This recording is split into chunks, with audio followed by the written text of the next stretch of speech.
Bonjour à tous. Dans ce nouvel épisode, on va faire quelque chose qui a été oublié il y a quelques années, parce que ça demande quand même pas mal de temps pour être traité. On va suivre le fer et de facto les aciers et les fontes lors de leur long voyage à travers l'histoire, façonnant petit à petit le monde jusqu'à nos jours. Forcément, ça va être long, plus long que pour le cuivre, car si le fer a été exploité bien plus tard, il a bien plus marqué le monde après l'Antiquité et il le fait encore aujourd'hui. Ça se voit bien dans plusieurs expressions que vous connaissez, comme croire dur comme fer, avoir une main de fer, une poigne de fer, une volonté de fer, une santé de fer, des nerfs d'acier ou encore un mental d'acier. On les retrouve aussi dans les surnoms de certaines personnalités. Yossif Djougachvili se faisait surnommer Staline, de Stal, l'acier en russe, ce que l'on peut traduire par l'homme d'acier. Et Margaret Thatcher fut surnommée la Dame de Fer par les communistes à cause de son anticommunisme affirmé, terme qui sera appuyé par sa politique inflexible notamment face à l'IRA provisoire et aux mineurs grévistes de 1984. Ce métal et ses dérivés évoquent donc la résistance, la dureté ou la rigueur, et non sans raison, puisque face à la pierre, au bois, aux os et même au bronze, le fer et l'acier sont hautement plus résistants et rigides. Pour suivre la place du fer dans l'histoire, je vous propose un voyage un peu différent de celui du cuivre, où on va aller de région en région pour voir l'histoire locale du fer, plutôt que de suivre une frise chronologique mondiale.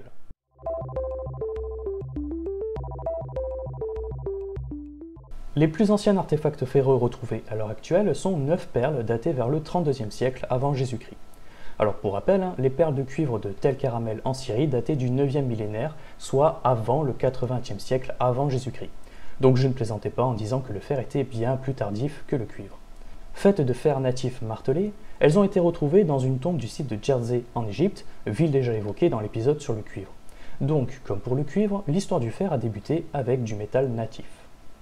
Mais comment pouvait-on trouver du fer, connu pour s'oxyder rapidement en présence d'humidité, à l'état natif sur la planète bleue? Eh bien, s'il existe de très rares gisements de fer natif dits telluriques, notamment au Groenland, issus de sources hydrothermales, la majorité du fer natif est d'origine météoritique.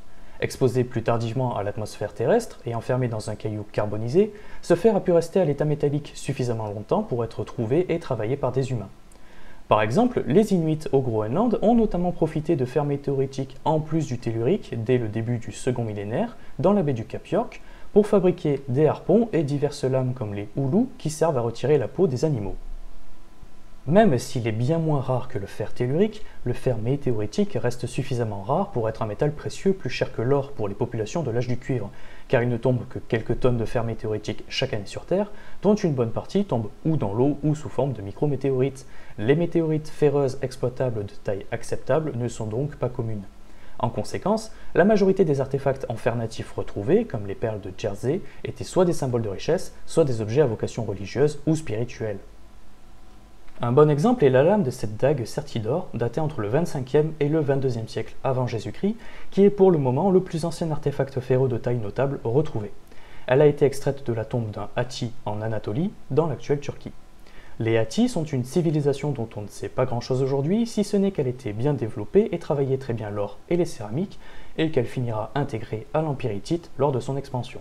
Concernant le fer de la lame, si tout porte à croire qu'il est d'origine météoritique, ce n'est pas certain. Il pourrait s'agir du plus ancien artefact en fer de minerai de toute l'histoire. Se posent alors deux questions. Comment aurait été produit du fer à partir de minerais à cette époque de l'âge du bronze? Et comment peut-on savoir si on est confronté à du fer météoritique ou du fer fondu? Pour la première question, c'est simple, non? À cette époque, on fabrique du bronze à partir de minerais de cuivre et d'étain d'arsenic. Alors, pourquoi ne pas mettre du minerai de fer dans un four identique? Ça devrait marcher aussi. Eh bien non. Premièrement, contrairement aux chatoyants minerais simples du cuivre, les minerais de fer tendent à avoir des couleurs simples allant de l'ocre au gris, ce qui les rend bien moins distinguables dans les sols. Ensuite, la thermodynamique fait des siennes. Les températures atteintes par les fours permettant de cuire les poteries et de fondre cuivre et bronze sont insuffisantes pour réduire les oxydes de fer, bien plus stables que ceux du cuivre, et ce malgré l'emploi de charbon de bois utilisé depuis des millénaires au fort pouvoir calorifique. Pour monter plus haut, une seule solution, il est nécessaire d'insuffler plus d'air. Pour ça, il faut passer sur un bas-fourneau, qui est un four, comme ceux des poteries ou pour le bronze, avec des entrées d'air par lesquelles on peut souffler, que ce soit à la bouche grâce à une canne ou avec des soufflets primitifs. Ainsi améliorés, ces fours permettent d'atteindre les 1300 degrés Celsius, facilitant encore la cuisson des poteries, mais pas que. À ces températures, les oxydes de fer, comme ceux naturellement présents dans beaucoup de terres et de roches, vont réagir avec le monoxyde de carbone des fumées pour former du fer métallique et du dioxyde de carbone. Il est donc très probable que du fer ait été réduit il y a bien longtemps, bien avant les perles de fer de Jersey. Mais il aura fallu attendre que quelqu'un s'intéresse aux petites particules ferreuses présentes au fond du four, lorsqu'il est détruit, pour que démarre la métallurgie du fer proprement dite. En mettant à recuire ces particules, elles s'agglomèrent grossièrement, à la manière d'un frittage, donnant une pièce de piètre qualité, mais une pièce en fer, qui peut être poncée sur de la pierre pour en faire un objet tranchant. Mais pour des volumes plus importants qu'une simple pointe de flèche, même en cherchant les minerais les plus denses grâce au cours d'eau, l'oxyde de fer étant 2 fois plus dense qu'un silicate, il reste pour la majorité composé de roches qui ne disparaissent pas lors de la cuisson, et le fer ne fondant qu'à 1538 degrés Celsius, il ne s'extrait pas aussi facilement que le cuivre ou le bronze qui sortaient liquides des fours. Le résultat de la cuisson de ces minerais est donc une masse informe d'un mélange de fer et de roche. Cette masse, qu'on appelle une loupe, doit subir un cinglage, une opération qui consiste en un martelage répété à chaud afin d'en sortir le maximum d'impuretés issues du minerai, notamment donc les silicates, mais aussi des carbonates et des oxydes divers, fondus ou non, pour obtenir au final une masse de fer utilisable. Ces impuretés rejetées sont appelées des scories, et ce sont elles qui permettent d'identifier la présence de métallurgie du fer et de la dater grossièrement avec les restes de charbon brûlé. Mais dans le cas de la lame Hattie, il n'y a visiblement pas de scories retrouvées permettant de s'assurer d'une métallurgie du fer. Alors basculons sur la deuxième question, comment est-ce qu'on détermine son origine? En principe, il est très simple de distinguer le fer fondu du fer météoritique. Le fer météoritique contient typiquement plus de 4% de nickel en masse. Leurs microstructures sont souvent très différentes, avec la présence de figures de Widmanstätten dans le fer météoritique. Et le fer fondu contient des scories résiduelles, car le cinglage ne permet pas une excellente purification. Mais dans les faits, il existe du fer météoritique plus pauvre en nickel et des minerais de fer terrestre riches en nickel. Toutes les météorites ferreuses ne montrent pas de microstructure particulière et le martelage peut casser les figures de Widmanstätten. Et suite à son impact, à son exposition à l'atmosphère terrestre et à son travail à chaud, le fer météoritique, parfois mélangé à du minerai, peut contenir aussi des traces d'oxyde et de silicate. Donc la distinction est assez complexe, nécessitant une analyse micrographique poussée qui requiert une destruction partielle de l'artefact, car il faut en couper un morceau pour l'étudier à cœur. Un rapport préliminaire d'une équipe japonaise portant sur une étude non destructive de la surface par fluorescence au rayon X, sorti en 2008, énonce qu'il s'agirait de fer météoritique à cause de son fort taux de nickel. Mais aucun rapport final n'est trouvable et cette étude n'est pas suffisante pour réellement trancher la question. Il faut une analyse au cœur de la pièce, pas uniquement en surface où le fer s'est oxydé et a pu se désagréger, mais personne ne veut endommager la lame, qui va donc conserver le secret de son origine pendant encore longtemps. Parce que malheureusement, certains se cantonnent à des automatismes en archéologie. Ce fer est vieux et contient du nickel, c'est obligatoirement du fer météoritique. Sauf qu'en science, il faut des preuves, pas des avis ni des généralités. Elle est peut-être bel et bien en fer météoritique, c'est d'ailleurs le plus probable, mais pour le moment, impossible de le savoir. La méthode au bas fourneau et cinglage, bien que fastidieuse comme vous pouvez vous en douter, restera l'une des principales techniques utilisées de par le monde jusqu'à l'ère moderne, à côté de l'extraction et du travail du fer météoritique, qui persistera aussi dans les régions du monde qui en disposaient. Cette difficulté d'obtention, associée à la nouveauté du procédé, fait qu'initialement, le fer fondu est lui aussi un produit luxueux comparé au cuivre et au bronze, malgré ses performances bien supérieures, et reste donc réservé aux élites.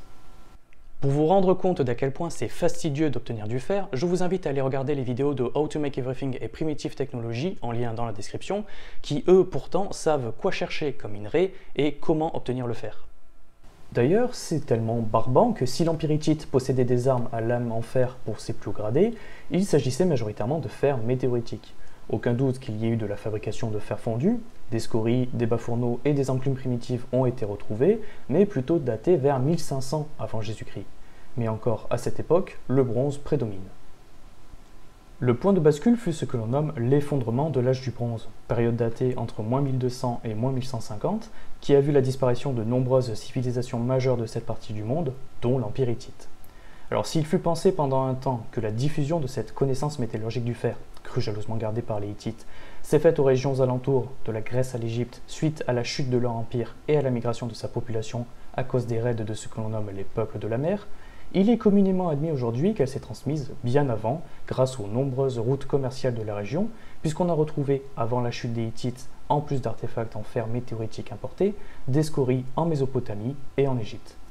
Mais la disparition des routes commerciales du bronze, dont les gisements d'étain sont rares, on rappelle, a poussé les restes de civilisation à recycler au maximum le bronze déjà existant et à se tourner vers une solution moins simple mais aux ressources bien plus abondantes pour fabriquer de nouveaux objets, le fer fondu. À partir de là, étant de moins en moins réservé aux élites et offrant de meilleures propriétés mécaniques que le bronze, il se démocratise progressivement, ce qui se voit dans l'évolution du nombre d'objets en fer retrouvés au fil du temps dans cette région du monde. Il est avéré que l'Est méditerranéen détient les plus anciennes traces d'utilisation du fer météoritique pour l'instant. Mais si la Dagati est bien en fer météoritique, ce qui est hautement probable, alors ce ne serait pas ici qu'on retrouve les plus anciennes traces de fer fondu. Elle remonterait bien au XXIe siècle avant Jésus-Christ, mais à Gbatoro, au Cameroun, où auraient été retrouvés les restes d'une forge, puis vers moins 2000 à Léja, au sud du Nigeria. Ces valeurs sont sujettes à débat car issues d'une datation au carbone 14 des restes de charbon qui indiquent donc la date de mort de l'arbre et non son utilisation comme combustible de forge. Quoi qu'il en soit, des traces sont bien avérées vers moins 550 à Noc, dans le même coin, vers moins 250 au Mali, et le savoir métallurgique du fer atteindra le cap vers le 5e siècle après Jésus-Christ. Ce fer sera notamment utilisé par les populations bantoues qui s'étendront largement sur la moitié sud de l'Afrique, profitant des performances des outils en fer pour déboiser et étendre leurs fermes, source de richesse et donc de puissance, puissance appuyée par les armes en fer. Alors si le fer a évidemment eu une place particulière pour de nombreux peuples sur Terre, il a été élevé à un rang encore supérieur en Afrique subsaharienne de par ce que ses propriétés ont pu apporter, notamment pour les ethnies bantoues. Il servait de monnaie, par exemple avec les guinzés, et lors du commerce triangulaire, les Africains ont préféré leur fer local pour leur commerce interne à celui importé d'Europe, considéré trop impur. Beaucoup de religions africaines comptent dans leur panthéon Ogun, divinité du fer et du feu, guerriers et forgerons. Les forgerons d'ailleurs ont un statut qui va parfois au-delà du simple artisan, ajoutant un aspect spirituel en chantant et priant pour éloigner le mauvais sort lors du travail du métal, fait à l'écart de la communauté. Et dans la tombe du roi Silima II, qui a régné sur l'actuel Rwanda au XVIIe siècle, ont été retrouvées 2 enclumes de fer sur lesquelles reposait sa tête. A l'opposé, en Égypte, le fer était mal considéré, vu comme impur par rapport au bronze. La métallurgie du fer ne débutera réellement dans cette région qu'au 7e siècle avant Jésus-Christ, en Nubie, dans l'actuel Soudan, notamment à Méroé, suite à l'invasion de l'Égypte par les Assyriens, et qui importeront ce savoir-faire. Mais il était déjà un peu utilisé, certainement pour l'aspect luxueux, puisque quelques siècles avant, Toutankhamon fut enterré avec une dague à lame en fer météoritique. Maintenant, partons pour un autre point d'émergence de la métallurgie du fer, vers l'Asie des moussons, qui sera la principale source d'innovation pour le fer en cette lointaine époque. La plaine indo-gangetique, située au nord de l'Inde, plate et très fertile, est l'équivalent asiatique du croissant fertile, qui verra l'émergence de la civilisation arapéenne dès le 3e millénaire avant notre ère, dans la vallée de l'Indus. C'est ici qu'apparaissent les premiers bas-fourneaux asiatiques au XVIIIe siècle, qui s'étendront à grande échelle durant les siècles suivants, jusqu'au Sri Lanka vers le XIe siècle avant Jésus-Christ, en profitant des vents des moussons pour alimenter les fours en air, ce qui assure une haute température dans les fours et offre un matériau de haute qualité, reconnu par l'historien Hérodote au 5e siècle avant Jésus-Christ. Le fer deviendra d'ailleurs commun en Inde au cours de ce premier millénaire avant notre ère. Au IIIe siècle avant Jésus-Christ apparaît l'alliage qui fera la renommée métallurgique de l'Inde pendant des siècles, le woods. Très grossièrement, en mettant à chauffer dans un creuset scellé hermétiquement, donc sans flamme directe ni apport d'air, du bois sec ou des feuilles de plantes séchées et du fer issu de bas fourneaux, le carbone des végétaux diffuse à chaud dans le fer de façon hétérogène, augmentant son taux vers des valeurs typiquement comprises entre 1 et 1,5% en masse. Cette opération visant à augmenter le taux de carbone s'appelle aujourd'hui une carburation. L'acier dur issu de cette carburation est médiocre à cause de son taux hétérogène en carbone et sa structure riche en cémentite, un carbure de fer dur mais cassant. Un premier traitement grossier de forgeage à chaud en fait un lingot apte au forgeage d'une arme et donc apte à l'export. Derrière, c'est au forgeron de tirer parti du métal pré-traité avec une répétition de cycles de chauffe et de forgeage délicat, car le métal est très cassant, afin d'alterner les parties plus pauvres en carbone et celles plus riches, lui donnant un aspect moiré, permettant de diffuser encore un peu le carbone pour l'homogénéiser, et cassant l'excédent de cémentite qui va former des nanostructures, agissant comme des précipités et offrant au matériau final des propriétés égalées uniquement par les aciers alliés modernes. Le Woods fera de l'Inde le principal producteur mondial de fer pendant des siècles, en s'exportant de partout sous forme brute ou forgée, notamment vers le Moyen-Orient et Rome, mais on y reviendra plus tard. Sa production continuera pendant des siècles, mais s'arrêtera avec l'arrivée des Britanniques, notamment après la révolte des Cipayes, qui a conduit au Raj britannique, durant lequel la quasi-totalité des armes indiennes en Roots ont été détruites, et le savoir-faire de sa production disparaîtra sous le joug de la couronne impériale et de ses politiques coloniales, qui en interdisent la production, et donc le maintien de la connaissance associée. Avant de quitter l'Inde, on peut noter l'existence du pilier de fer de Delhi, véritable curiosité métallurgique. Mesurant 7,2 mètres de haut, 41 cm de diamètre et pesant dans les 6 tonnes, il a été fabriqué sous le règne de Chandragupta II au début du 5e siècle et tient toujours debout près de 1600 ans plus tard, sans rouille visible, alors qu'il est exposé aux éléments. Cet apparent mystère a été éclairci par Feu Ramamurthy Balasubramaniam et son équipe de l'Institut de technologie de Kanpur. Il contient des particules d'oxyde de fer non réduit et un taux de phosphore en moyenne 5 fois supérieur à ce qu'on trouve dans un acier moderne. Les particules d'oxyde de fer agissent comme de petites cathodes en couple galvanique avec le reste du fer, ce qui favorise la passivation du métal par le phosphore. Le métal ne se corrode donc plus. Le phosphore est employé encore aujourd'hui via les procédés de phosphatation pour protéger l'acier de la corrosion, mais ils ne se font qu'en surface car le phosphore fragilise les aciers quand il est trop présent dans la masse. Le fort taux de phosphore du pilier vient du bois de la région utilisé pour le charbon des fourneaux, comme le Cassia auriculata, qui contient naturellement beaucoup de phosphore. Cette parenthèse terminée, partons au nord, en Chine. Bien qu'importé avant par les routes commerciales, notamment avec l'Inde, les premières traces avérées de fer fondu sur place, en bas fourneau, y datent du XIVe siècle avant Jésus-Christ, dans la province du Gansu. Le savoir métallurgique du fer, importé lui aussi depuis l'Inde vers la Chine, s'y développera grandement, notamment avec l'invention des premiers hauts fourneaux de l'histoire dès le 8e siècle avant Jésus-Christ, sous forme de cubilots antiques, permettant l'obtention de la première fonte de fer avec environ 4% de carbone, liquide dès 1130 degrés Celsius seulement.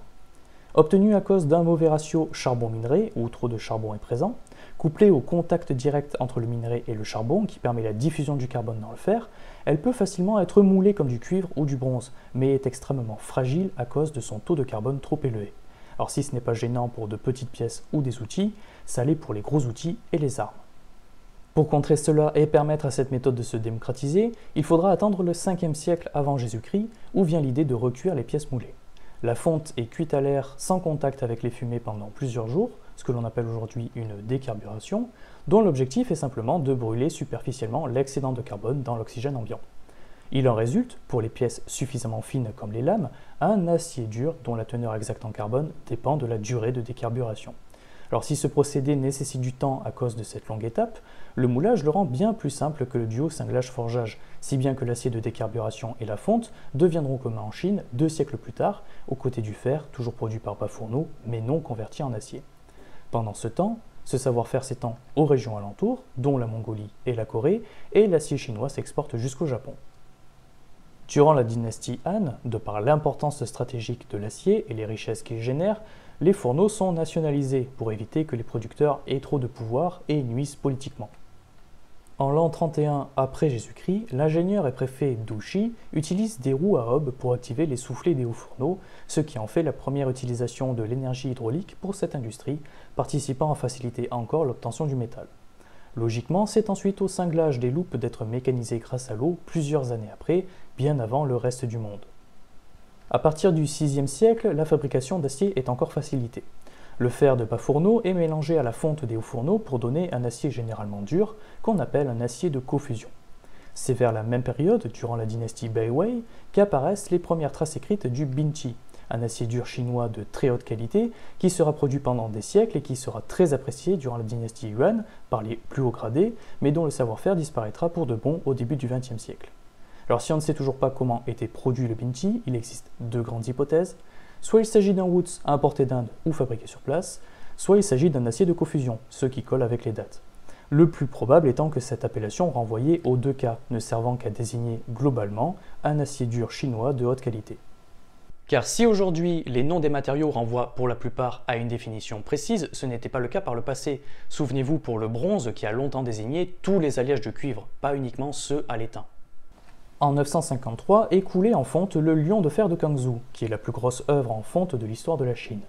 Mesurant environ 5,5 mètres de hauteur, 6 mètres de longueur pour 3 mètres de large, son poids est estimé entre 40 et 50 tonnes. Il a été coulé dans un unique moule d'argile, mais en plusieurs fois, ce qui explique l'existence de lignes qui correspondent aux différents niveaux de fonte coulée et solidifiée. C'est vers la même période, à la fin du premier millénaire, que le charbon de bois se voit remplacé par la houille, le charbon de roche, afin d'éviter une déforestation massive requise pour alimenter les fourneaux. Au Japon, si le fer et l'acier sont initialement importés depuis la Chine, ils finiront par être produits sur place au cours de la période Asuka, de manière considérée exotique par rapport au reste du monde, dont la production se base soit sur les bas fourneaux avec cinglage, soit sur les hauts fourneaux avec décarburation. Première particularité, le minerai de fer principal au Japon était un sable, du sable ferrugineux, nommé satetsu, plus pauvre en oxyde de fer que minerai classique, il est en revanche extrêmement simple à extraire et à transporter. Ce type de sable est présent ailleurs sur le globe, mais les minerais classiques étaient privilégiés. Ensuite, les fours aussi étaient particuliers. Les Japonais utilisaient des tatara, d'immenses fours d'argile horizontaux, contrairement aux fourneaux dont l'architecture est verticale, et dont la structure se complexifiera avec le temps. Cette configuration horizontale est plus adaptée au sable. Après préchauffage, étaient déposées alternativement à l'intérieur du four des couches de charbon de bois et des couches de sable, et le tout était alimenté grâce à d'immenses soufflets activés au pied pendant plusieurs jours. Les impuretés sont éliminées à l'état fondu par des orifices dédiés. À la fin du procédé, le four est détruit pour en sortir la loupe, nommée kera, qui pèse facilement plus de 2 tonnes. Son taux de carbone est très hétérogène, si bien que seul un tiers peut être utilisé pour la fabrication de lames comme celle des katanas. Les 2 tiers restants sont utilisés pour des objets de moindre valeur comme les outils ou les armes de moindre importance comme les couteaux ou les pointes de flèche. Les forgerons spécialistes discernaient à l'œil ce tiers exploitable.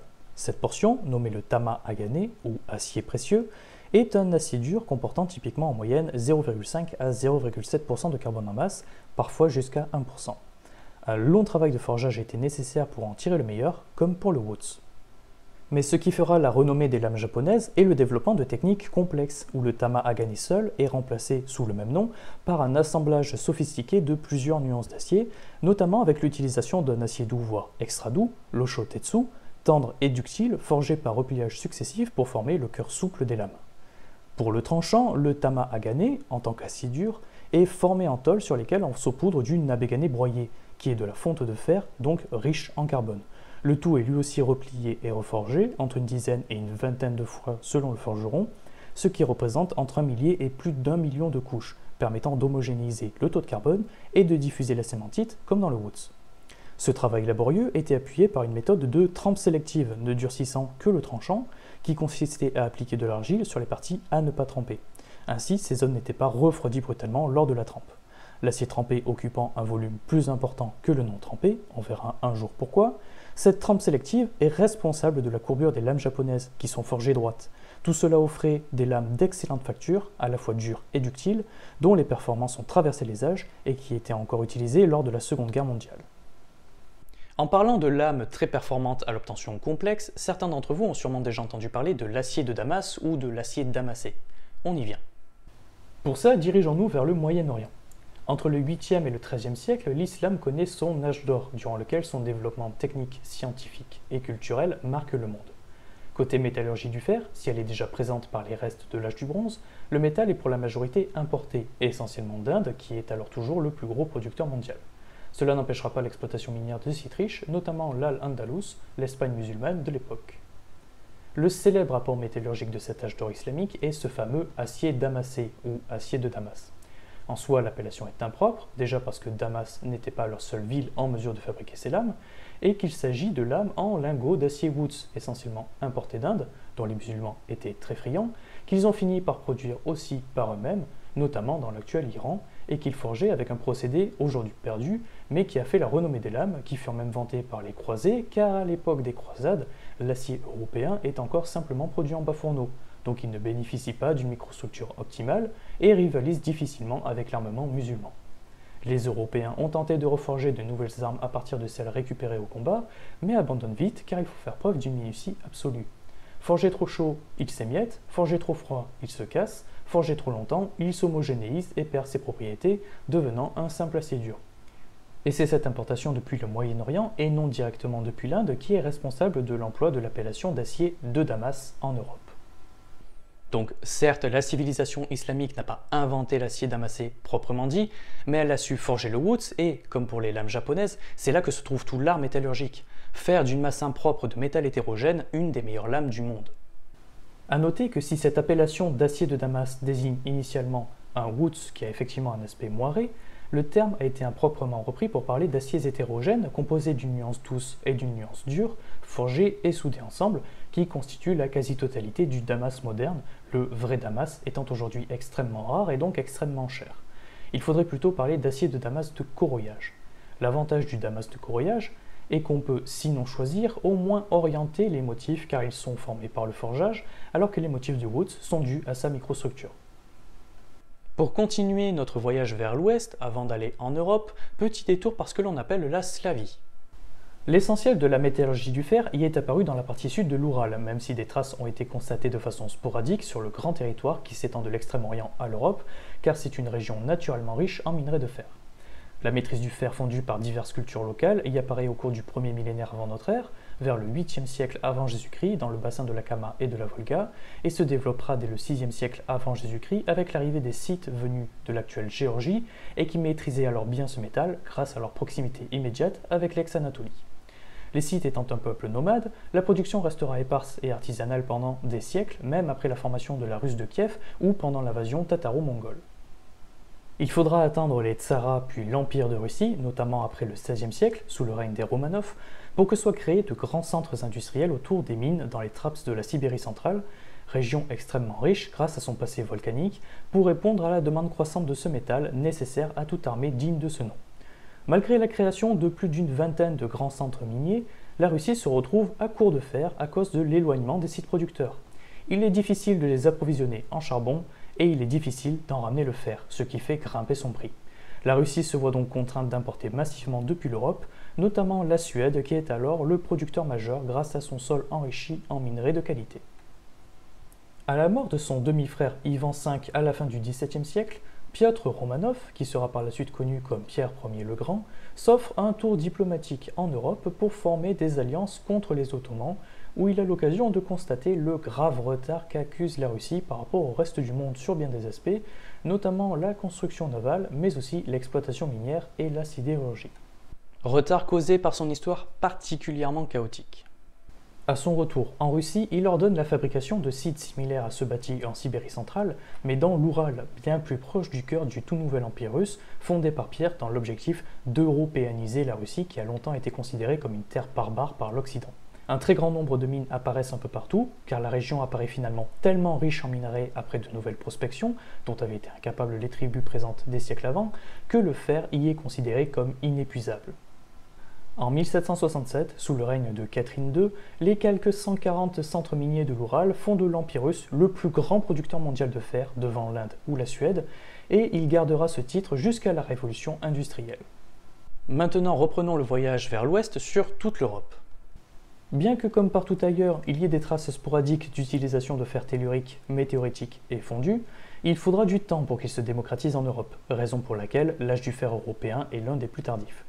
Si la civilisation mycénienne en Grèce profite de l'import de fer depuis l'Anatolie, Chypre ou le Levant, elle n'en produit pas elle-même, car elle n'a pas conscience des nombreux gisements dont dispose son sol. Il faudra attendre sa chute lors des siècles obscurs, corrélés à l'effondrement de l'âge du bronze, et l'émergence de nouvelles civilisations pour que les minerais grecs soient exploités au cours du premier millénaire avant notre ère, lors de l'époque archaïque, où la Grèce n'échange pas beaucoup avec le reste du monde. Pour information, le terme de sidérurgie vient du grec ancien sidérurgia, le travail du fer, basé sur sidérurgos, le forgeron, ou littéralement le travailleur de fer, lui-même composé de sidéros, le fer, et de ergon, le travail. À l'époque classique est adapté en Grèce un procédé qui était déjà appliqué au bronze depuis des siècles, la cémentation. A l'inverse de la décarburation chinoise qui permet de retirer le carbone de la fonte, ici le fer déjà décarboné des bas-fourneaux est brûlé en contact des fumées pour augmenter le taux de carbone superficiel, offrant en définitive un acier mi-dur en surface. Cette technique finira par atteindre le reste de l'Europe, mais bien après que le fer s'y soit répandu. Car la maîtrise du fer a en réalité pénétré le territoire européen non pas via la Grèce, mais via la Slavie. Elle se diffusera dans un premier temps depuis l'actuelle partie caucasienne de la Russie jusqu'à l'actuelle Autriche via la migration des cultures cimériennes pré-scythes, comme celle de Novotcherkassk vers le 8e siècle avant Jésus-Christ.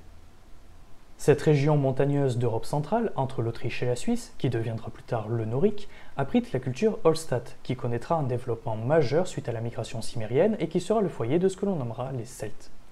Les montagnes de la région abondent de minerais de fer riches en manganèse que les Celtes exploiteront pour obtenir un acier d'excellente facture 3 siècles plus tard, l'acier norique, dont l'apparition coïncide avec l'avènement de la tène, nouvelle culture celte considérée comme leur apogée et qui perdurera quelques siècles. À partir de là, le fer se démocratise dans la majeure partie de l'Europe pour l'armement et permettra l'expansion des Celtes sur un territoire s'étendant de la Roumanie à l'Atlantique et de l'Écosse au Portugal vers moins de 175. À cette même époque, la République romaine est en pleine expansion elle aussi, tout juste en train d'unifier une grande partie de l'Italie après la bataille de Beneventum et ne comptant pas s'arrêter en si bon chemin. Profitant de leurs mines de fer espagnoles après la conquête de la péninsule ibérique en moins de 118, ils ont basculé pour leur armement du cuivre au fer cimenté, et notamment sur l'acier Toledo, du nom de la principale ville productrice de l'époque, conquise en moins 192, et qui est un composite de composition similaire à certaines lames japonaises, avec un cœur en fer souple soudé autour d'une peau en acier sémenté, et dont il ne reste plus que 2 forgerons accrédités aujourd'hui. Mais le territoire espagnol conquis ne produit pas assez pour alimenter la République qui s'étend à l'époque de César sur le pourtour méditerranéen et en Gaule. Aussi se fournissent-ils grandement auprès du Norique, qui pour des raisons stratégiques sera intégré à l'Empire romain en l'an 19 avant Jésus-Christ. Mais vu la taille du territoire de l'Empire, le Norique et l'Espagne ne suffisent plus à l'alimenter en acier. Du commerce est aussi réalisé avec l'Inde pour le Woods, et des exploitations sont créées sur les territoires conquis, notamment en Grande-Bretagne après sa conquête à partir de l'an 43, qui sera l'une des principales sources internes. Hors importation, les capacités de production atteindront les 55 000 tonnes par an au 1er siècle, la Chine produisant à la même époque dans les 5 000 tonnes par an seulement, et elles grimperont au maximum à 83 000 tonnes par an, à comparer aux 15 000 tonnes par an maximum de production de cuivre. Les fourneaux voient leur volume augmenter au point de multiplier par plus de 10 le poids des loupes en sortie. C'est d'ailleurs aux Romains que l'on doit le terme fer, qui se disait ferum, venant lui-même selon toute vraisemblance de firmus, rapport aux propriétés du métal. Quant à acier, il vient du latin acies, la lame ou la pointe, terme lui-même tiré d'une ancienne langue indo-européenne où ac désigne la notion de piquant, qui est aussi la racine des mots comme aiguille ou acre, car l'acier était alors réservé aux armes, et le simple fer aux produits de moindre importance. Pour revenir à l'histoire, à partir de là, le fer restera bien en place en Europe, malgré la chute de l'Empire romain d'Occident en 476, car on sait le produire dans tous les pays, et il est devenu autrement plus stratégique que le cuivre qui, comme évoqué dans l'épisode le concernant, se voit relégué au second rang et n'ayant plus d'application militaire. Par contre, les quantités produites chuteront grandement et il faudra plusieurs siècles avant que l'Europe atteigne la même capacité de production. Alors, si peu d'évolutions majeures apparaîtront au Moyen-Âge, on notera tout de même 2 changements. D'abord, les procédés en bas fourneaux sont améliorés, notamment avec l'appui de l'ordre cistercien qui, en répandant le christianisme à travers l'Europe, répand et collecte aussi du savoir-faire technique, dont celui de la métallurgie du fer. Grâce à eux, la métallurgie européenne est propulsée à un niveau sans précédent grâce à l'utilisation de l'énergie hydraulique des siècles après la Chine pour alimenter les martinets des forges, qui peuvent frapper avec des masses ou des cadences bien supérieures à ce que peuvent gérer les humains. Et c'est bien pratique car les fourneaux gagnent encore en taille et les loupes atteignent la centaine de kilos, devenant impossible à cingler par la seule force de l'homme. À cela s'ajoutent les premiers broyeurs à minerai ou bocards, eux aussi hydrauliques. Ce développement est, comme toujours, appuyé par les nombreux conflits de l'histoire, surtout à cette période en Europe, qui assurent une demande toujours croissante de fer pour les armes et armures, mais aussi par la construction pour les clous, les poignées ou les gonds de porte. À côté de ça, on verra apparaître au XIIe siècle les premiers hauts fourneaux européens, probablement inventés indépendamment de la Chine, en Suède, et qu'on retrouvera en Allemagne et en Suisse dans les siècles suivants. Comme en Chine, le fer réagit avec le charbon, devient de la fonte très fusible et sort directement à l'état liquide. Mais contrairement à la Chine, cette fonte est produite non pas par un mauvais ratio charbon-minerai, mais à cause d'une température de plus de 1550 degrés au cœur du fourneau grâce à leur gros volume, et le procédé restera mineur car ce qui est recherché, c'est de l'acier, pas de la fonte. Et les étapes de décarburation rebutent dans un premier temps les métallurgistes européens qui préfèrent cingler et cimenter des loupes de fer car c'est plus rapide et moins cher, la méthode de la fonte étant plus gourmande en combustible. Les choses commenceront à vraiment changer à la fin du Moyen Âge après l'apparition des canons qui sont de plus en plus utilisés et qui se démocratiseront suite à la bataille de Marignan où ils ont joué un rôle majeur, notamment psychologique à cause de l'horreur qu'ils provoquent dans les troupes. En conséquence, la demande, comme la taille des fourneaux, grimpe encore et la fonte est bien adaptée à la fabrication à moindre frais par moulage des fûts et des boulets de canon. Ce sera appuyé par l'apparition à la même époque de la méthode wallonne, qui est une décarburation de la fonte à la chinoise, facilitant toujours plus la production d'acier. Mais le problème avec tout ce fer et tous ces traitements, c'est qu'il faut du charbon de bois, et donc du bois. Énormément de bois. Un ster pour 2 kg de fer. Une charbonnerie seule consomme en un mois plus de 230 hectares de forêt. Alors si ça ne pose pas de problème au début, car il faut défricher pour l'agriculture, cette consommation finira par créer d'énormes tensions, car le bois sert aussi à la construction et au chauffage en hiver. En faisant faire le compte de sa Great Forge de la forêt de Dean, le roi Henri III constate, vers la moitié du XIIIe siècle, que vendre le bois destiné à la forge rapporterait plus que le fer qu'elle produit en brûlant ce même bois. La pénurie graduelle de bois provoquera une hausse du prix du fer et donc des difficultés financières pour les artisans, qui aura pour conséquence un ralentissement de la production qui passera seulement de 30 000 tonnes par an vers 1400 à 40 000 tonnes par an vers 1500, car de partout la coupe du bois est réglementée. Par exemple, en 1546, François Ier doit limiter le nombre de nouvelles forges créées qui apparaissent au rythme de 20 à 30 par an, s'ajoutant aux centaines déjà existantes. Ça bloquera aussi le développement des hauts fourneaux qui, à cause de la décarburation, nécessitent bien plus de charbon et donc plus de bois. La Suède en particulier réussira tout de même à tirer son épingle du jeu grâce à ses immenses forêts qui recouvrent la quasi-totalité du territoire, ainsi que la qualité du minerai de fer de son sol, pauvre en phosphore et riche en manganèse, qui en fait un métal très recherché qui se vendra dans toute l'Europe jusqu'en Espagne. Dans les années 1730, la Suède produisait dans les 40 000 tonnes par an, dont 20 000 tonnes par an rien que pour l'Angleterre, dont les forêts étaient à l'agonie.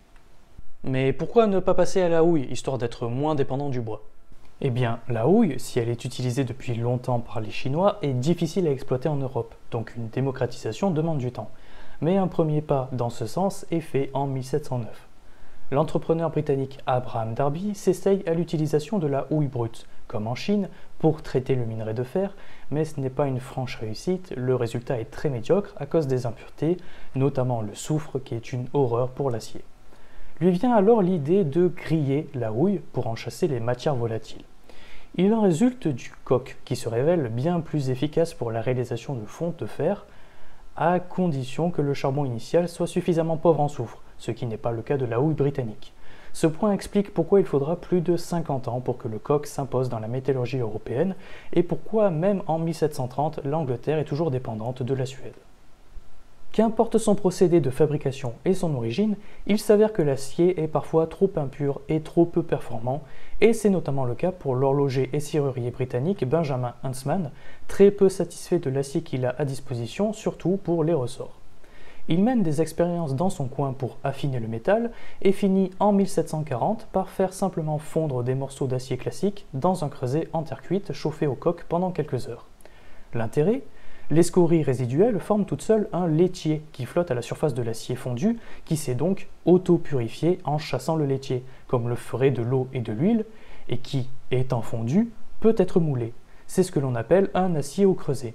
Si ce procédé chronophage n'est initialement pas adapté aux pièces volumineuses, il persistera pour la réalisation de petites et moyennes pièces de très haute pureté, notamment dans la ville de Sheffield où Huntsman vivait. Pour voir les choses réellement bouger, il faudra attendre le tournant historique majeur pour la technologie. Je veux bien entendu parler de la révolution industrielle, essentiellement grâce à l'Angleterre.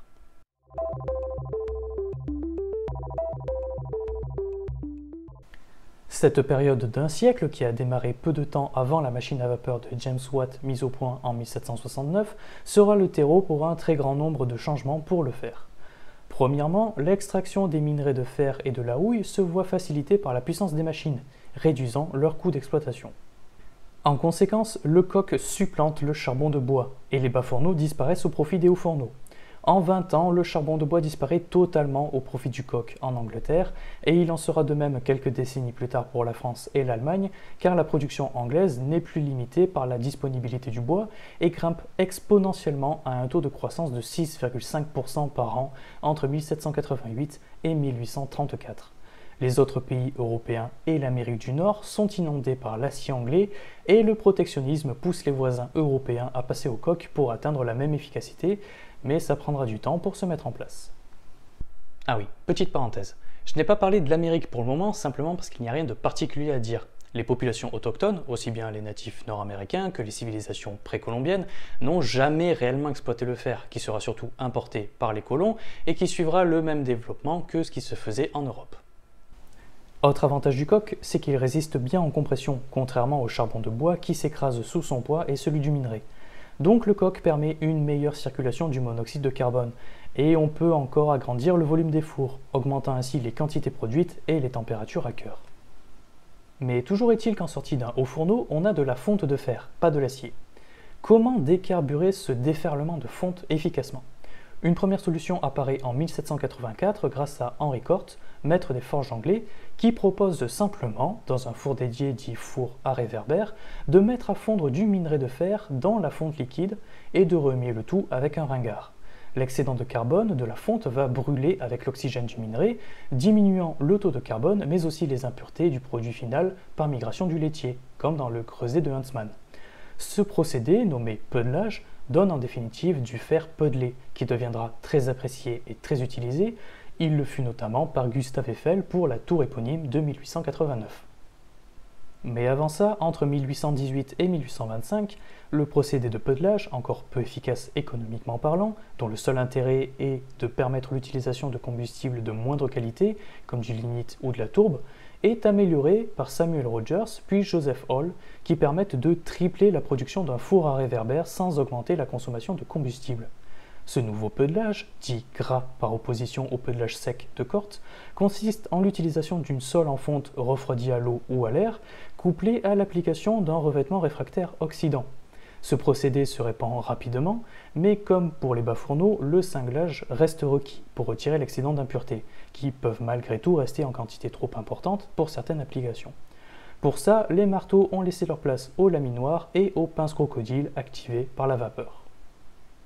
En 1798, Nicolas-Louis Vauquelin présente du chrome à l'Académie des sciences après plusieurs années de travaux pour l'isoler.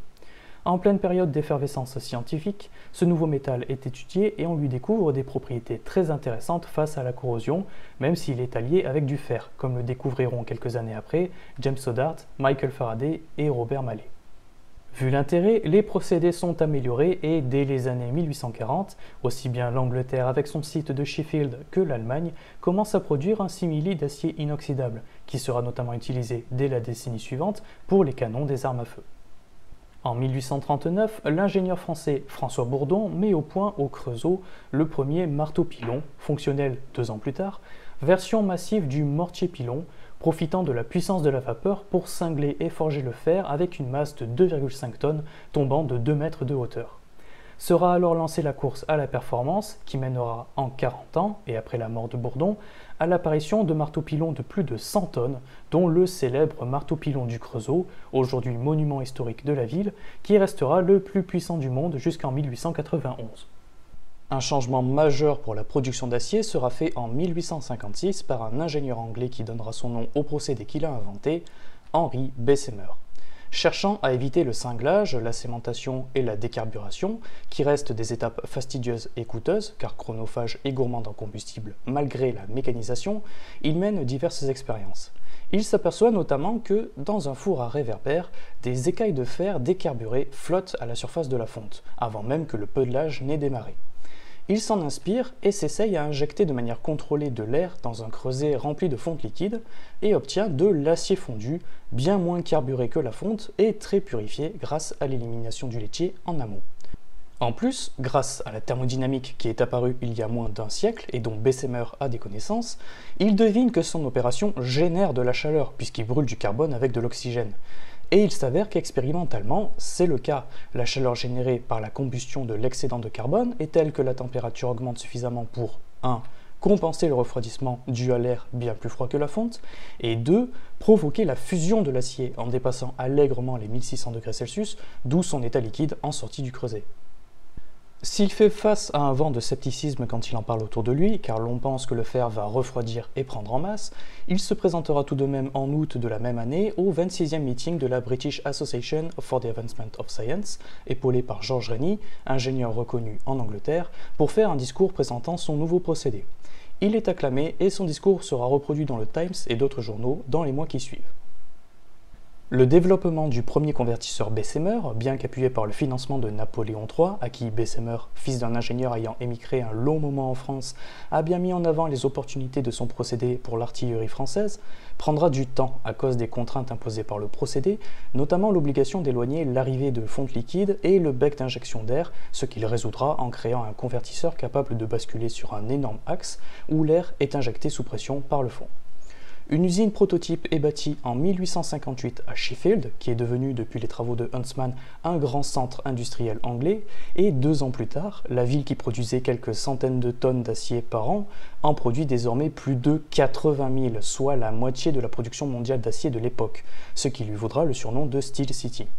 Le succès ne sera que partiel pour Bessemer, car l'acier britannique contient trop de phosphore, contrairement aux matières premières importées de Suède qu'il avait utilisées dans ses expérimentations, et qui, malgré son convertisseur, rend l'acier trop fragile pour les canons promis à la France.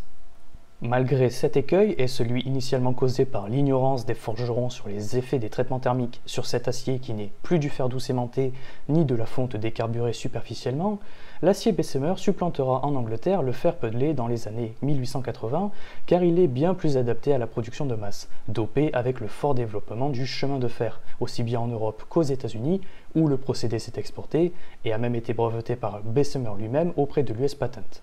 Les métallurgistes français Emmanuel Louis Gruner et Charles Romain Land diront même que, selon eux, le fer Pudley a fait son temps et doit être remplacé par l'acier Bessemer, comme le fer Pudley a remplacé le fer des forges avant lui. Mais les fours à réverbères n'ont pas dit leur dernier mot, puisque déjà en 1864, Pierre-Émile Martin conçoit, sur la base des travaux de Carl Siemens, le procédé Martin, où sont mis à fondre dans un four à réverbère équipé de régénérateurs de gaz, de la fonte de fer, de la ferraille et des déchets de fer ou d'acier, comme les copeaux, issus de la transformation des semi-finis, dont les quantités commencent à devenir importantes. La cadence est moindre qu'avec un convertisseur, mais ça permet un excellent contrôle de la fabrication. Les aciers Martin sont reconnus comme les aciers de la plus haute qualité envisageable, surclassant l'acier au creuset de Huntsman, et sont choisis pour l'armement des forces françaises. Cette qualité de matière, combinée à leur capacité de recyclage, fait que l'acier Martin s'imposera petit à petit en remplacement du Bessemer, jusqu'à représenter 80% de la production totale au sortir de la Seconde Guerre mondiale, où énormément d'acier usagé a été et doit encore être recyclé. Car dans les faits, les aciers Bessemer ont du mal à s'imposer en dehors de la sphère anglo-saxonne. La majorité des pays ont trop de phosphore dans leurs minerais de fer, et les minerais de qualité comme ceux de la Suède se font rares et sont donc chers. De nombreux scientifiques de tous les pays se penchent sur la question qui bloque ce métal stratégique et des idées de solutions commencent à apparaître dès 1870. Nitrate de sodium, chaux, duo de magnésie blanche et d'oxyde de fer, plein de composés sont ajoutés dans un convertisseur pour éliminer ce maudit phosphore. Mais rien de bien concluant n'en ressort car le revêtement réfractaire à l'intérieur du convertisseur, à base de silice, bloque la majorité des réactions avec le dit phosphore. C'est Sidney Thomas, ingénieur britannique alors âgé de 25 ans, qui trouve un début de solution en 1875. Son idée est de remplacer le revêtement de silice par de la dolomie, un carbonate de calcium et de magnésium, broyé et mélangé à du goudron. Ça permet derrière de s'assurer que la chaux ajoutée dans le convertisseur réagit bien avec le phosphore et non le revêtement, afin de le faire migrer dans le laitier. Il réalise des essais à petite échelle dans un simple creuset, puis à grande échelle dans un convertisseur avec son cousin Percy Gilchrist, et en 1877 dépose le brevet de son invention. Ils se tentent tous les deux à une intervention à la réunion de l'Iron and Steel Institute de 1878, mais ils sont rejetés, leur exposé étant jugé sans intérêt, malgré l'urgence des sidérurgistes pour contrer le problème du phosphore. N'en démordant pas, Thomas perfectionne son procédé, notamment la durabilité du revêtement, et le 4 avril 1879, la production industrielle démarre à Middlesbrough avec un convertisseur d'une capacité de 15 tonnes. Les directeurs des usines, appréciant la qualité de l'acier produit, en font la publicité partout où ils le peuvent. Peu de temps après, les deux cousins sont conviés à la nouvelle assemblée de l'Iron and Steel Institute pour présenter leur succès. Le procédé Gilchrist-Thomas, souvent nommé Bessemer-Thomas de par l'équivalence des procédés, était né. Avec ces deux méthodes, Martin-Siemens et Bessemer-Thomas, la production d'acier repart de plus belle dans l'essentiel de l'Europe, car désormais, peu importe la qualité des minerais de fer, on peut les déphosphorer sans problème. Les États-Unis resteront sur le Bessemer classique, car comme la Suède, leur minerai est pauvre en phosphore. Désormais, la production annuelle des pays se compte en millions de tonnes. En 1880, les États-Unis et le Royaume-Uni produisent chacun dans le million de tonnes, contre 1,2 million de tonnes la même année pour l'Allemagne, la France, la Belgique et le Luxembourg réunis. Mais l'Allemagne augmentera grandement ses capacités, notamment grâce à l'annexion en 1871 de la Lorraine, disposant de riches gisements. À l'aube de la Première Guerre mondiale, l'Allemagne produit 11 millions de tonnes par an d'acier, contre 5 millions de tonnes pour le Royaume-Uni. C'est le début du règne des grandes entreprises capables d'intégration verticale, c'est-à-dire l'intégration et la gestion sous la même enseigne, de la production des mines à la vente des produits finis, comme la société de Krupp qui existe encore aujourd'hui dans le groupe ThyssenKrupp. En 1900, Paul Héroult, physicien français dont on a déjà parlé pour son invention de l'électrolyse de l'aluminium dans de la cryolite 14 années auparavant, conçoit le premier four à arc électrique pour l'acier. L'idée est simplement de chauffer le métal par effet Joule. S'il n'est clairement pas en mesure de remplacer les hauts fourneaux, il remplace en revanche le Bessemer-Thomas pour l'affinage de la fonte et de l'acier, c'est-à-dire qu'il permet le contrôle du taux de carbone et l'élimination des impuretés. Cette technique se développera surtout suite à l'invitation aux États-Unis de Héroult dès 1907, notamment pour une embauche par l'US Steel Corporation de JP Morgan, qui est alors le plus gros producteur mondial d'acier et la première compagnie capitalisée à 1 milliard de dollars. La société américaine produit en 1913 à elle seule autant que l'Europe entière, ce qui est nécessaire car à ce moment-là, plus d'1 million d'Américains travaillent à déployer les centaines de milliers de kilomètres de rails prévus pour le pays.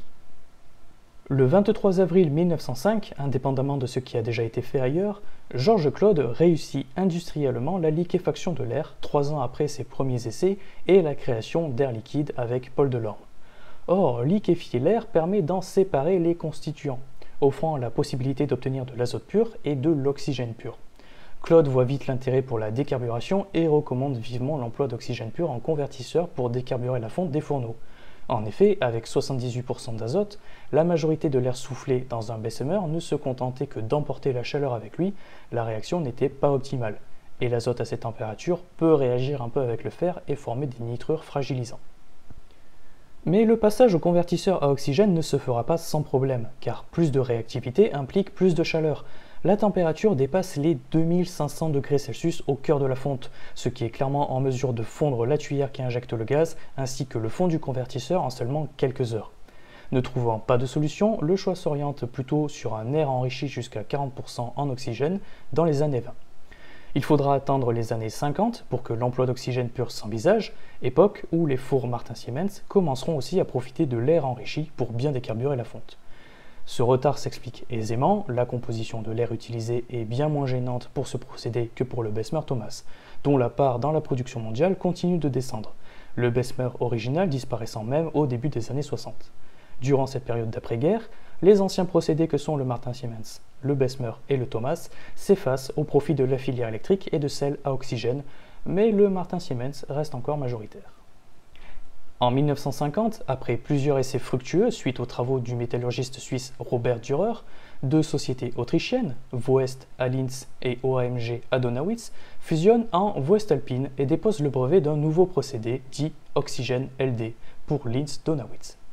En combinant une lance verticale à embout en cuivre refroidi par circuit d'eau avec de l'oxygène pur à 20 bars dans un convertisseur de taille et de forme adapté pour contenir l'émulsion formée et les projections de métal fondu, et profitant du développement technologique en sciences des matériaux, notamment pour les réfractaires, le convertisseur LD se révèle bien plus économique et bien plus performant que les Bessemer-Thomas et les Martin-Siemens.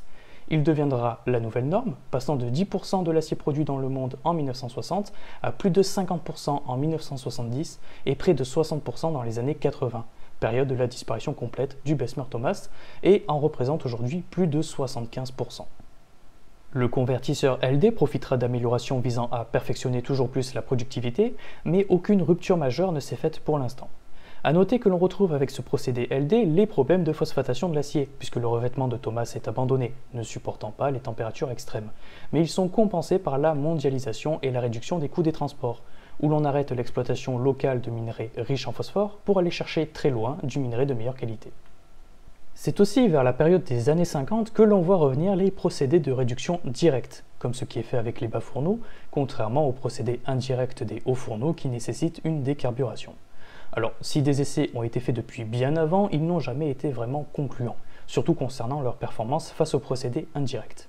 Les choses changent un peu avec la maîtrise du gaz naturel dans l'objectif de remplacer le charbon et qui s'avère bien plus adapté dès 1957 avec l'usine de la société mexicaine ILSA à Monterrey qui se montre être économiquement viable. En 1975, le conglomérat américain Midland Ross, dont l'entité sidérurgique deviendra la filiale Kobe Steel après la dissolution du conglomérat, propose alors le Midrex, combinant préchauffage et recyclage des gaz. Il est particulièrement adapté aux pays riches en gaz, mais reste donc minoritaire encore aujourd'hui, les quelques 70 sites Midrex à travers le monde produisant moins de 8% de l'acier mondial face aux procédés à oxygène et électrique qui sont majoritaires. Les fours électriques, eux, ont su se garder une place pour deux raisons. Ils sont adaptés au recyclage de la ferraille, qui représente une filière importante, et leur capacité de production réduite est en fait un atout pour la réalisation d'alliages particuliers, comme les aciers inoxydables ou les aciers à haute performance, qu'on envisagerait mal en sortie cadencée d'un haut fourneau, puis d'un convertisseur, qui sont eux bien plus adaptés aux aciers de grande consommation. Bien sûr, toutes ces innovations occidentales seront exportées vers les différentes régions du monde au fil du temps, donc on va revenir un petit peu en arrière et refaire un tour pour les quelques cas notables.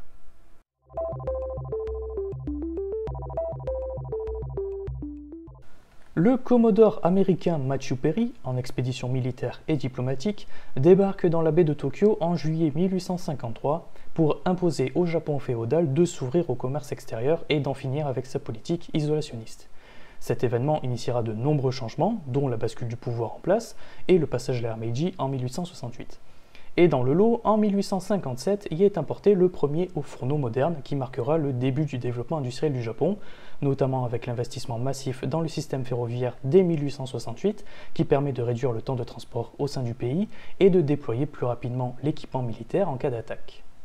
Cet acier soutiendra le régime militariste mis en place au début du XXe siècle, où le Japon ne se cantonne pas à son archipel actuel, mais possède Taïwan, les Corées et la Mandchourie pour s'assurer plus de ressources, notamment cette dernière qui lui permet de s'alimenter en fer.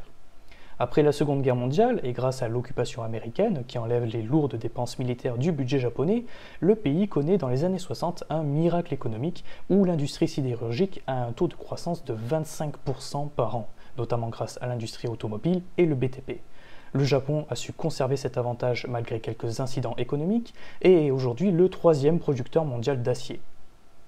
En Inde, la production d'acier recommence doucement après les dégâts causés au début de la colonisation britannique sur sa sidérurgie, avec l'inauguration en 1870 du premier haut fourneau moderne à Kulti, importé depuis le Royaume-Uni qui compte bien profiter de sa colonie. C'est pourquoi d'autres apparaîtront dans les années qui suivent. Sir Dorabji Tata fonde en 1907 TISCO, la Tata Iron and Steel Company, souvent abrégée en Tata Steel, pour fortement relancer les capacités indiennes de production d'acier au-delà de ce qui est mis en place par la couronne. La société connaîtra un essor spectaculaire grâce à la Première Guerre mondiale, pour finir aujourd'hui 10e producteur mondial et premier producteur d'Inde. Le foisonnement des entreprises de sidérurgie en fera l'une des plus importantes industries du pays, qui se retrouve aujourd'hui second producteur mondial. L'importance de l'acier y est telle que l'Inde dispose d'un ministère de l'acier qui gère uniquement l'industrie sidérurgique, que ce soit sa planification, sa croissance et son développement, l'import et l'export, aussi bien sur le plan public que privé, via la Steel Authority of India Limited. En Chine, dans les années 50, la production de fer est similaire à ce qui se faisait il y a plusieurs siècles, une production artisanale éparse. Si l'URSS, qui s'est évidemment modernisée pour tenir tête aux États-Unis, propose de fournir ses compétences à la Chine, Mao Tse-tung, qui a besoin d'acier pour son grand bond en avant, refuse et opte pour un foisonnement de fourneaux d'arrière-cour, sur lesquels doivent travailler des paysans sans la moindre connaissance de l'art métallurgique. Le fiasco est double puisqu'il se révèle incapable de produire un acier de qualité, mais plutôt des loupes médiocres, et n'ayant pas pu travailler dans les champs car fortement incités à travailler le fer, les millions de paysans réquisitionnés n'ont pas pu fournir de la nourriture.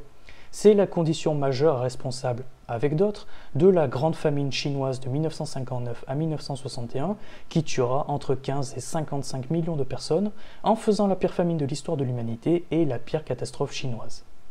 Les réformes capitalistes de Deng Xiaoping en 1978 apportent des changements majeurs à l'économie chinoise et concernant la sidérurgie, le pays s'équipe enfin de hauts fourneaux modernes et développe son savoir-faire jusqu'à devenir aujourd'hui le premier producteur mondial, fournissant à elle seule plus de 50% de l'acier dont elle utilise évidemment une partie pour sa propre économie. Voici la répartition de la production mondiale d'acier par pays, où l'on voit bien le poids de la Chine dans le lot qui se présente comme un véritable mastodonte. La Chine profite aussi d'un sol riche en minerais, initialement de bonne qualité, mais dont les réserves ont été épuisées dans les années 90, la forçant à passer à du minerai de moindre qualité. Cela n'empêche pas l'exploitation pour répondre à l'importante demande interne, plaçant la Chine comme troisième pays producteur de minerais, mais c'est insuffisant car cette production ne représente que 20% des besoins du pays. Il n'exporte pas de minerais, mais en importe en masse pour alimenter ses fourneaux. Le second producteur de minerais est le Brésil, au sol toujours riche en minerais de qualité et qui fournit dans les 480 millions de tonnes par an. Le pays compte parmi ses sociétés minières Vale, plus grosse entreprise productrice de minerais de fer au monde, qui produit près des 2/3 du minerai brésilien, soit environ 300 millions de tonnes par an. La société possède notamment le site S11D, ou Serra Sul, une mine dans la Serra dos Carrascas, d'une production de 90 millions de tonnes par an. Il s'agit du site le plus riche du monde, contenant 4 milliards de tonnes de minerais de haute qualité.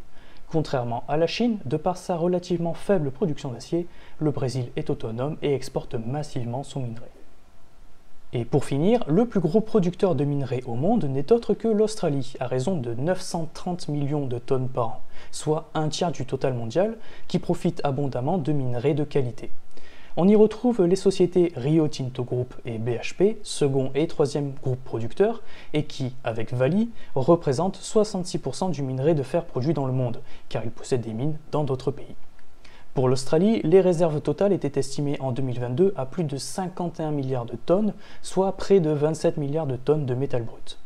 Voici la répartition des pays par production de minerais et par réserve actuelle. L'Australie et le Brésil s'assurent une belle place dans les deux domaines. Dans le cas de la Russie, le fort écart observé entre la répartition de production de minerais et les réserves s'explique, comme par le passé, par la difficulté d'accès aux dites réserves, souvent perdues dans les régions éloignées et gelées du Nord. Ce qu'il faut retenir pour résumer grossièrement, c'est que l'acier qu'on retrouve dans nos foyers, pour les radiateurs, les serrures, les lampes ou les trombones, est fabriqué en Chine avec du minerai australien ou brésilien.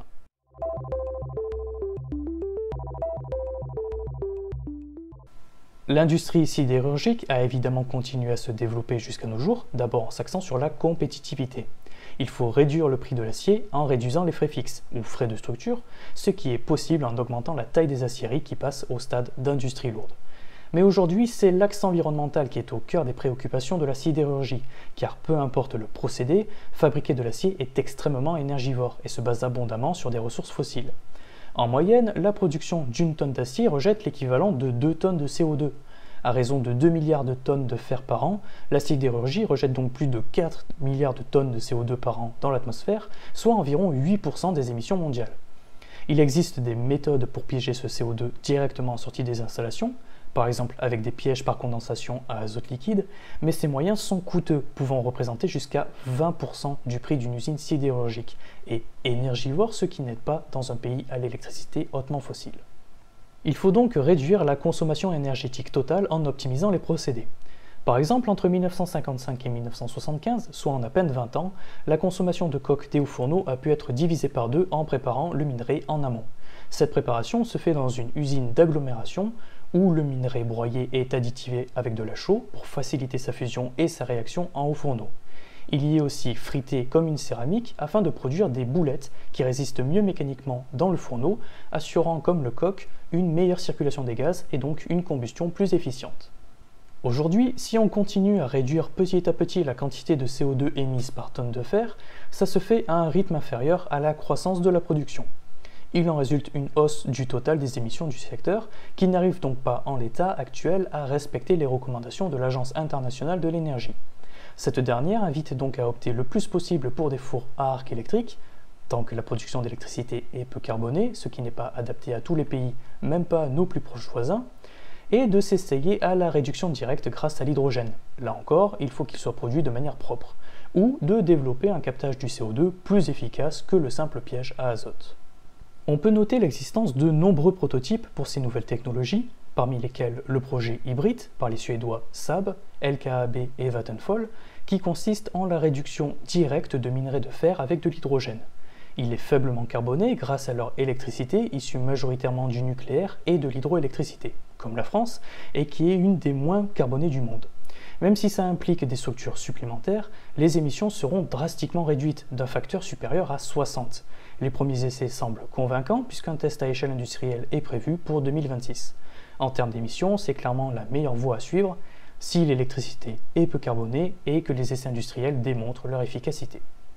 L'Institut français du pétrole, avec 10 sociétés dont ArcelorMittal, TotalEnergies et Wetticon, a formé un consortium pour le projet 3D ou DMX Demonstration in Dunkirk, dont l'objectif est de tester un nouveau système de captage de CO2 35% plus économe que les systèmes actuels grâce à un nouveau solvant à CO2. Le prototype a été construit et validé et une unité industrielle doit être opérationnelle à Dunkerque en 2025 avec une capacité de capture de 125 tonnes par heure, soit plus d'1 million de tonnes par an. La phase finale du projet vise les 10 millions de tonnes par an en 2035. Le CO2 sera transporté pour stockage définitif dans d'anciens champs de gaz naturel profond en mer du Nord. Un dernier exemple, le procédé iSarna, en développement depuis plusieurs années, initialement par Rio Tinto avant d'être racheté et repris par Tata Steel. Les premiers prototypes opérationnels datent de 2011 en Australie et le développement se poursuit aujourd'hui, notamment à Wijmeden aux Pays-Bas ainsi qu'en Inde. C'est une version plus complexe mais optimisée du haut fourneau classique, se basant sur deux précédentes technologies. La partie supérieure est constituée d'un fourneau cyclonique issu du procédé iSarna, où un mélange de minerais réduits en poudre et d'oxygène est injecté sous pression, de manière à former un tourbillon rapide, assurant le maintien en l'air du minerai en poudre. La partie inférieure est constituée d'une cuve réfractaire pour réduire à l'état fondu le métal, où sont envoyés à haute pression de l'oxygène et du charbon en poudre.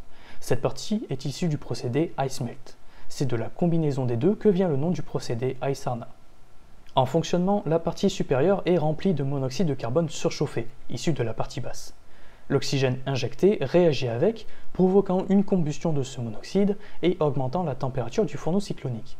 Le minerai réduit en poudre, et donc plus prompt à réagir grâce à son importante surface spécifique, commence à fondre grâce aux températures extrêmes et se pré-réduit partiellement, par réaction avec le monoxyde de carbone qui n'a pas encore brûlé.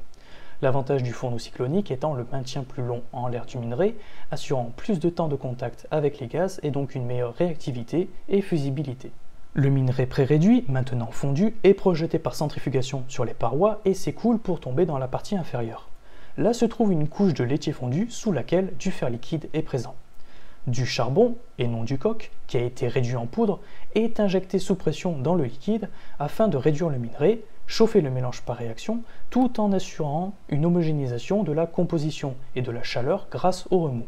L'oxygène, injecté plus au-dessus par d'autres arrivées, sert à brûler une partie du monoxyde dégagé par la réaction entre le minerai et le charbon, afin d'assurer une température suffisante dans le fourneau pour conserver le fer liquide au fond.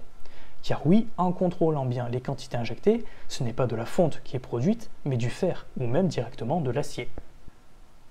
L'abondance d'oxygène injecté, notamment dans le cyclone, permet de s'assurer l'élimination complète du monoxyde de carbone, ne laissant s'échapper que de l'azote, de l'oxygène résiduel et du dioxyde de carbone qui pourra être piégé. Pour le moment, sans piège à CO2, ce procédé émet au moins 35% de CO2 en moins qu'un haut fourneau standard, et c'est sans compter les avantages du procédé. Il n'y a plus besoin de friter des boulettes de minerai, ni de faire griller du charbon en coque, deux opérations énergivores. Il suffit désormais d'avoir des broyeurs à la place. L'utilisation d'un piège à CO2 efficace permettrait de réduire les émissions de 80% par rapport à un haut fourneau classique. Et si vous vous posez la question concernant son démarrage, du fer est mis au fond, puis le fourneau est préchauffé à 1200 degrés Celsius avant de commencer à injecter les produits à l'intérieur. Même si cela n'annule pas totalement les émissions et si l'idée de recourir à l'hydrogène paraît plus plaisante, tous les moyens, surtout combinés, sont bons pour réduire les émissions de ce métal, véritable colonne vertébrale de notre civilisation, en témoignent les tonnages produits. Car même s'il est 100% recyclable, la population est en croissance et la demande d'accès au confort moderne aussi, donc la demande d'acier grimpe. Et comme pour tout ce qui est en croissance, Recycler, c'est important, mais insuffisant. Et tous les pays ne sont pas en mesure de produire de l'hydrogène à faible impact comme la Suède, pays de faible population, bénéficiant d'un excellent mix énergétique à base d'ENRI, d'hydroélectricité et d'électronucléaire. Un modèle à suivre sur ce point. En bref, si aujourd'hui on maîtrise l'acier et ses performances via de nombreuses nuances qu'on évoquera plus en détail une autre fois, il faut aujourd'hui avancer sur la fabrication afin de la rendre plus durable et possiblement bien moins dépendante des énergies fossiles. Et voilà, ce sera tout pour l'histoire de l'acier. Alors j'aurais aimé donner encore plus de détails, mais c'est une série télévisée et des années de travaux qu'il me faudrait, pas juste de petits épisodes comme ça. Quoi qu'il en soit, je vous remercie d'avoir regardé cet épisode jusqu'au bout, en espérant que vous ayez appris quelque chose, et je vous dis à la prochaine.